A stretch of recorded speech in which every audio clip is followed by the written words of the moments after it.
किन किन चीजों पर बैन लगाया है, आइए ग्राफिक्स के जरिए आपको समझाने की कोशिश करें। एटम बम वाला पाक, पटाखों से ही खाक। तो जिस तरीके से पेशावर में खिलौने वाली बंदूकों पर बैन लगाया गया है, साथ ही खिलौने वाली बंदूकों पर बेचने पर सख्त कार्रवाई होगी, ये भी कहा गया है। जिस तरीके से जो खिलौने वाली बंदूक है उसके तहत धारा 188 के तहत कार्रवाई की जाएगी। यहाँ पर ये तमाम बातें कही गई हैं। पटाखों पर भी पूरी तरीके से बैन यानी कि प्रतिबंध लगा दिया गया है। खिलौने वाली बंदूकें और पटाखे और मस्जिद बम विस्फोट के बाद जो मौत हुई थी उसको देखते हुए ये पूरा फैसला यहाँ पर लिया गया है। ताबड़तोड़ हमलों से लगातार घबराया हुआ है पाकिस्तान, दहल उठाए पाकिस्तान। जिस तरीके से लगातार आतंकी गतिविधियां बढ़ती चली जा रही हैं, पेशावर में खिलौने पर भी बैन है और जितने भी खिलौने वाली बंदूकें हैं उन पर भी बैन लगा दिया गया है। हमलों से अब लगातार जाने जा रही हैं और इसी के चलते पाकिस्तान बुरी तरीके से कांप उठा है। जिस तरीके से यहां पर यह फैसला लिया गया है कि खिलौनों पर भी बैन रहेगा और साथ ही जो बंदूक होती है, खिलौने वाली बंदूक और पटाखे हैं जिन पर बैन यानी कि प्रतिबंध रहने वाला है। आइए आंकड़ों के जरिए आपको समझाने की कोशिश करें कि कौन कौन से हमले कब कब हुए थे जिससे बुरी तरीके से पाकिस्तान दहल उठा है। जिस तरीके से एक तरफ से टीटीपी हमले कर रहा है, दूसरी तरीके से यहां पर बीएलए हमलावर है। 11 मार्च 2025 को ट्रेन हाईजैक का मामला सीबी में देखने को मिला। 16 मार्च 2025 को आत्मघाती हमला हुआ था नौशुकी में और ऐसे में ये तमाम हमले लगातार देखने को मिल रहे हैं। कभी आत्मघाती हमला, कभी मस्जिद को निशाना बनाया जा रहा है, कभी मदरसे को, और इसी के चलते पाकिस्तान लगातार दोहरी तिहरी मार झेल रहा है। ये जो अंदरूनी कला है, ये जो आतंकवाद का पनागा पाकिस्तान को कहा जाता था, ऐसे में अब उसी आतंकवाद की जड़ें इतनी फैल गई हैं कि अब पाकिस्तान बुरी तरीके से दहल उठा है। फरवरी में अटैक हुआ था, पाकिस्तान हाईजैक हुआ था। कितने आतंकी अटैक हुए, कितनी मौतें हुई, कितने घायल हुए, ये आपकी टीवी स्क्रीन पर आंकड़ों के जरिए देखिए। आतंकी अटैक हुए 54, मौतें हुई थी 121 और घायल हुए थे 103। आंकड़ा बेहद बड़ा और बेहद भयावह भी है। जिस तरीके से लगातार 54 अटैक अभी तक हो चुके हैं, इसमें 121 लोगों की अपनी जान गंवानी पड़ी है। और आपको याद ही होगा कि इस तरीके से जाफर एक्सप्रेस भी हाईजैक हुई थी। ऐसे में तमाम दावे दोनों ही ओर से किए गए थे। पाकिस्तानी सेना का कुछ और कहना था और वहीं बीएलए का कुछ और कहना था। ऐसे में असल में आंकड़ा था बेहद बड़ा। और आपको ये भी बताएं कि फरवरी में खैबर पख्तूनख्वा किस तरीके से दहला, कितने आतंकी अटैक हुए, कितनी मौतें हुई, कितने घायल हुए। टीवी स्क्रीन पर आंकड़े हैं। आतंकी अटैक 30 हुए हैं, मौतें हुई हैं 45 और घायल हुए हैं 58। आप देखिए कि फरवरी महीने में 28 दिन होते हैं, 30 यहाँ पर आतंकी अटैक इस महीने में हो चले हैं और 45 मौतें, घायल हुए हैं 58। ये बेहद बड़ा और डराने वाला आंकड़ा है। जिस तरीके से लगातार आतंकी गतिविधियां पाकिस्तान में बढ़ती चली जा रही हैं, ऐसे में अब देखना होगा कि नियर फ्यूचर क्या है पाकिस्तान का, किस तरीके से पाकिस्तान की जड़ों को काटकर फेंकने में पाकिस्तान सक्षम रहता है। आदर्श कुमार और हुसैन जावेद हमारे साथ जुड़ गए हैं। आदर्श कुमार वरिष्ठ पत्रकार हैं, हुसैन जावेद पाकिस्तानी पत्रकार हैं। उन दोनों से बातचीत करेंगे, इन आतंकवाद की जड़ों को लेकर बातचीत करेंगे। सबसे पहले हुसैन, मैं आपके पास आना चाहूंगी। जिस तरीके से लगातार दोहरी तिहरी मार पाकिस्तान लगातार झेल रहा है, ऐसे में आतंकवादी गतिविधियां लगातार बढ़ती चली जा रही हैं। क्या स्ट्रैटेजी अब पाकिस्तानी सेना की ओर से अपनाई जा रही है और क्या लगता है आपको कि खिलौने बैन करना और ये प्लास्टिक की बंदूकें बैन करना, महज इनसे काम चल जाएगा? जी हर्षा, सबसे पहले आपका शुक्रिया कि आपने इनवाइट किया। देखें, ये जो स्टार्ट की आपकी स्टोरी है जिसमें आपने गन टॉय की बात की, आपने फायर क्रैकर की बात की, पहले तो मैं इस पर रिस्पॉन्ड करूँ तो मैं समझता हूँ कि ये बहुत ज़्यादा मैच्योर स्टेप है। मुझे आज तक समझ नहीं आई कि हम अपने बच्चों को, खासकर जो बॉयज़ होते हैं, उनको खेलने के लिए इस तरह की गन्स, बेशक वो टॉय हो, उनको क्यों देते हैं। आई थिंक ये कोई अच्छा ट्रेंड नहीं है। ये इंसाइटमेंट टू वॉयलेंस की जानिब जाता है। क्यों नहीं हम उनको फुटबॉल देते, क्यों नहीं हम उनको हॉकी देते, क्यों नहीं हम उनको बैट बॉल देते, जो कि बहुत ज़्यादा हेल्थियर एक्टिविटी भी होती है।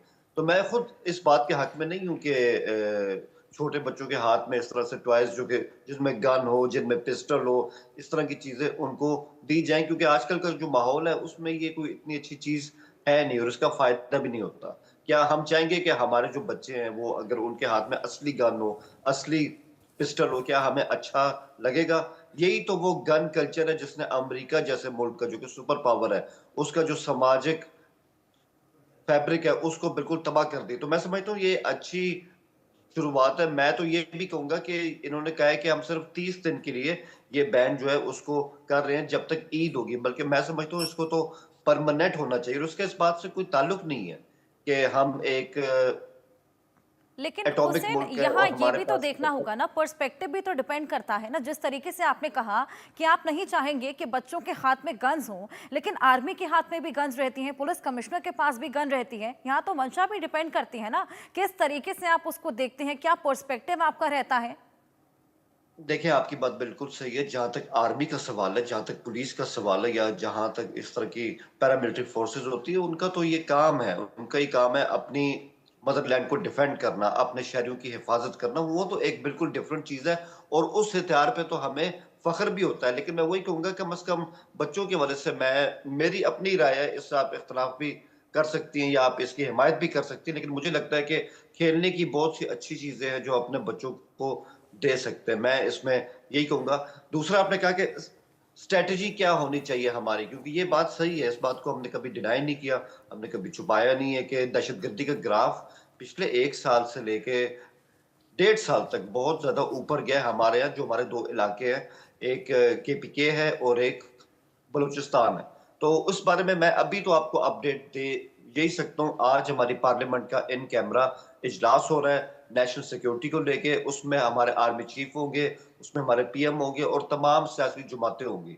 मकसद क्या है कि अब वक़्त आ गया है कि बैठ के हम आगे का जो लाइन ऑफ एक्शन है, आज वो हम अपनी पार्लियामेंट में तय करें और उसकी तफसीलात जो है, वो आज शाम तक सबके सामने आ जाएँगी। बिल्कुल, आदर्श कुमार जी भी हमारे साथ जुड़े हैं। आदर्श कुमार जी, आप इस स्टेप को कितना मैच्योर मानते हैं और क्या कुछ और मैच्योर स्टेप्स यहाँ पर लिए जाने चाहिए ताकि यहाँ पर पाकिस्तान की जो स्थिति लगातार बदतर होती चली जा रही है, उसको काबू में लाया जा सके?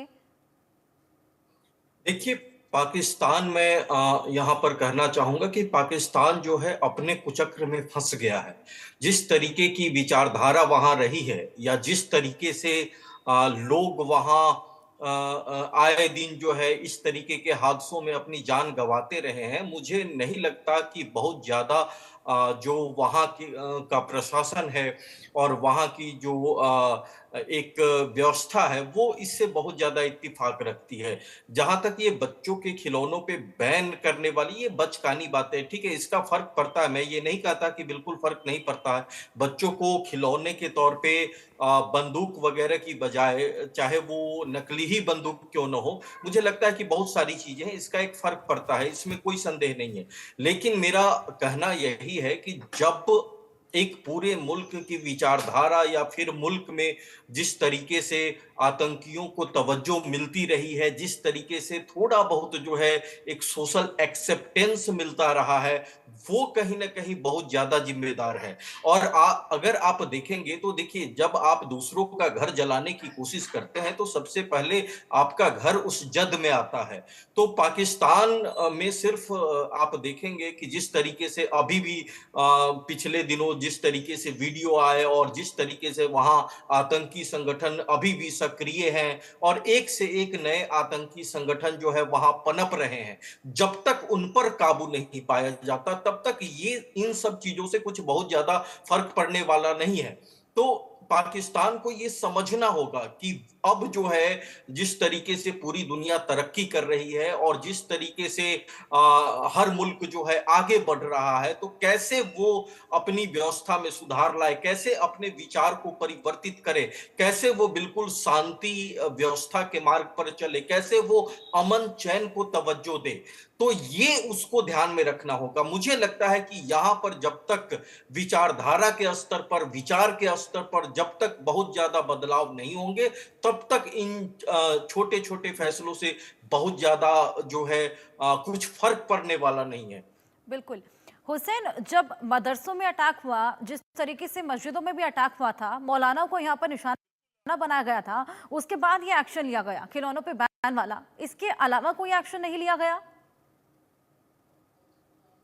देखिए, इसके अलावा मैं यही कहूँगा कि यहाँ पर सोचने की बात है कि जो हमारे उलमा हैं, जो हमारे मौलवी साहिबान है, अभी आपने खुद जिक्र किया कि एक को इस तरह से शहीद भी किया गया। तो इनका मकसद क्या है कि ये भी एक तरह की सिस्टमैटिक किस्म की टारगेट किलिंग है कि उन तमाम उलमा को शहीद किया जाए जो आज भी अमन की बात कर रहे हैं, जो आज भी टीटीपी से ये कहते हैं कि आपको हथियार फेंकने होंगे, आपको स्टेट के साथ बात करनी होगी। तो जितने भी लोग इस तरह की रिकॉन्सिलिएशन के एटीट्यूड के साथ चल रहे हैं, उनकी भी चुन-चुन के टारगेट किलिंग की जा रही है। और मैं आपको बताऊँ, मज़े की बात है कि कहीं न कहीं इसमें टीटीपी इन्वॉल्व नहीं है, वो भी इनका एहतराम करते हैं। इसमें कई एक तीसरा फैक्टर भी जिसको हम कह सकते हैं उसकी तरफ जो है वो उँगलियाँ उठ रही हैं कि आईएस जो है कहीं न कहीं वो नहीं चाहती कि इस तरह की जो है वो रिकॉन्सिलिएशन हो। तो इस तरह मैं वही कहूँगा कि एक सिस्टमैटिक अंदाज़ से उलमा का भी उनको भी इस तरह निशाने पे रख दिया गया, जो बहुत ज़्यादा